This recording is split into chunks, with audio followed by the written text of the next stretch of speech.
You ask Tiger to solve. This deals with linear equations with one unknown.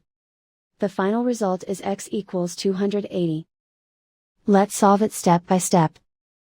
Simplify the expression. Combine like terms. Isolate the x. Multiply both sides by inverse fraction 4/1.